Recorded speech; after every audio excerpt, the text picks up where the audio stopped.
Madam ఎలా అనిపిస్తుంది కడపలో మహానాడు ఇలా సెలబ్రేట్ చేసుకోవడం? చాలా అద్భుతంగా ఉందండి. కడప జిల్లా అంతా కూడా ఒక పసుపు సునామీని చూస్తూ ఉన్నారు. ఎన్నడూ లేని విధంగా మహానాడు ఒక అద్భుతంగా కార్యకర్తల సపోర్ట్తో ఈరోజు చాలా అద్భుతంగా జరుగుతుందండి. కడప వైసీపీ గడ్డ అని చెప్పుకునే వైసీపీ వాళ్ళకి ఈ సందర్భంగా ఏమైనా చెప్పదలుచుకున్నారా? కడప వాళ్ళది వీళ్ళది కాదండి, అందరిది కడప.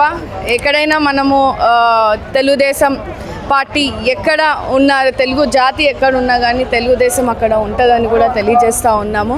అన్న నందమూరి తారక రామారావు గారి జయంతి సందర్భంగా ఈ నెలంతా కూడా చాలా అంగరంగ వైభవంగా ఒక పండుగ వాతావరణంగా మనం జరుపుకుంటాం. రాష్ట్ర వ్యాప్తంగా కూడా కార్యకర్తల పడ్డ కష్టాన్ని గుర్తిస్తూ ఈరోజు చేస్తున్నటువంటి ప్రణాళికలు, కార్యకర్తల కుటుంబాల కోసం మనం ఇస్తున్నటువంటి హామీలన్నింటినీ కూడా నెరవేర్చేందుకు మేమంతా కూడా కృషి చేస్తామని తెలియజేస్తాం.